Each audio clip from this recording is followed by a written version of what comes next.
ঢাকায় থাকি। আমার বোন দুলাভাইয়ের সাথে রাগ করে ঢাকায় চলে আসছে, কিন্তু আমি জানি না যে দুলাভাইয়ের সাথে রাগ করে চলে আসছে।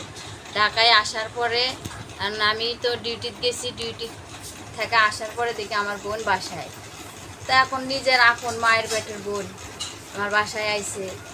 এখন আমি বোনেরে 7টা বাজে ছুটি হয়েছে, আসা দেখি বোন বাসায়। তা আমি বললাম যে তুই কোন থেকে আসলি? তো করলো যে আমি বাইক থেকে আইলাম। তা আমি কই বাইক থেকে আলু তুই? তো এখন কে কয় আমি সকালে আইছি। পরে পরে এখন বোন কি কম আইছে। তা আমি কয় তো দুলাভাইয়ের সাথে রাগ করে আইছি। তো দুলাভাইয়ের সাথে রাগ করে আইছে, আমি আর ফোন টোন দিই নাই। দুলাভাই আমাকে ফোন করা কইছিল তোর বোন যদি যায় তাহলে আমাকে ফোন করে জানাইস। তা আমি জানাই নাই, বোন তো এখন রাগ করে আইছে ওই জন্য জানাই নাই। না জানাইয়া এখন বোনের রাতে রান্না বান্না করছি, খাওয়া দাওয়া করছি, করে দুই বোনে রাতে থাকছি। তারপর আমার স্বামী নাই, স্বামী মারা গেছে। তারপরে সকালবেলা উঠে এখন বোনে কয় তুই অফিসে যাবি, আমি আবার একাই বাসায় থেকে কী করবো, আমি তোর সাথে যাই। তা আমি আবার বললাম যে তা তুই থাক, আমি লাঞ্চে ছুটি নিয়ে আসবো নি। তো কয় না আমি থাকবো না, আমার এক জায়গায় আমি কাজ ঠিক করছি, আমি ওই জায়গায় কাজ করবো। তা আমার থাকলো না, না থাকা দুই বোনে একসাথে যাইয়া আমরা মনি মার্কেট যাইয়া রিক্সাতে উঠা আমি অফিসের গেটে নামছি, আর ও চলে গেছে বাইফেলে। তা আমি মোবাইল নাম্বার দিছি, কইছি তুই ওর কাছে মোবাইল নাই, একটা মোবাইল আসছিল সিম নাই, তো মোবাইলটা আমার কাছে থুয়ে গেছে।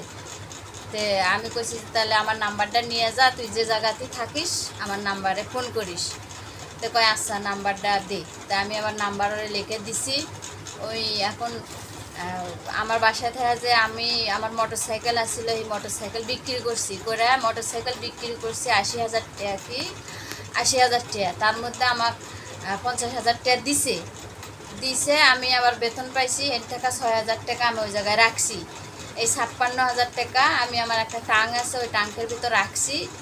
এখন সকালবেলা বোন আসে হলো খোঁজাখুঁজি করে ওই টাকাটা ওই যে কাছে নিচ্ছে, আমি আর জানি না। বোনকে কোনোদিন মানুষ অবিশ্বাস করে আমি জানি না। পরে ওই যাওয়ার পরে আমি ডিউটি করে আইছি, আসা পরের দিনে আমাকে ছুটি দিছে অফিস, আন্দোলনে অফিস ছুটি দিছে। আমি বাসায় আইছি, বাসায় এসে কিছু কাপড় চোপড় আমার বাইরে আছে।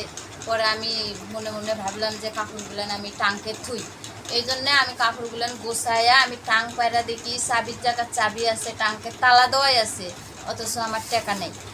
তো এই টাকা আমার বোনে নিয়ে গেছে। এখন আমার এটাই, এই ছবিটা দেখতেছেন, এটাই আমার বোন।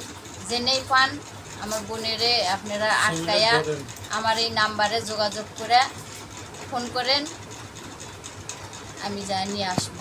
তো আমার এই 56,000 টাকা আমার বোনে আমার ঘর থেকে নিয়ে গেছে। এদিকে আবার দুলাভাই ফোন করা কয় দুলাভাইয়েরও ওর টাকাও কিছু টাকা নিয়ে এসেছে, কিন্তু কত টাকা নিয়ে এসেছে জানি না, কিন্তু ওর টাকাও টাকা নিয়ে এসেছে, অনেক টাকা নিয়ে এসেছে। 10/9/2024 মঙ্গলবার দিন আমার ছোটো মেয়েকে বলছি বাচ্চাটা নিয়ে তুমি শাক তুলে নিয়ে আসো।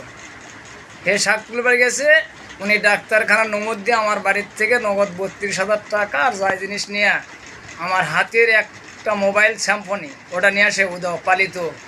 অনেক খোঁজাখুঁজি করে ঢাকায় গেলাম শ্যালির বাসায়, সেখানেও যায় নাই। পরে আমার ফোনটা ওখানে রেখে গেছে, কয়েকদিন পর শ্যালির বাসায় এসে চলে যায়। যাওয়ার পরে সেখান থেকে শ্যালিরও 56,000 টাকা চুরি করে সে কোথায় আত্মগোপন করে আছে জানি না। আমি ওনাকে ফেসবুকেও পাঠাইছি, ফেসবুকের আইডির নাম হলো আয়নার ঘর। উনিকে খোঁজাখুঁজি করে পাইতেছে না। আপনারা যদি কেউ এই মহিলার খোঁজ পান দয়া করে আটকালে আমি তাকে 5,000 বকশিশ দিয়ে নিয়ে আসবো। আমার নাম্বার হলো 01750402010। এই নাম্বারে যোগাযোগ করবেন দয়া করে। মুসলমান ভাই বোনদের কাছে আমার অনুরোধ রইল।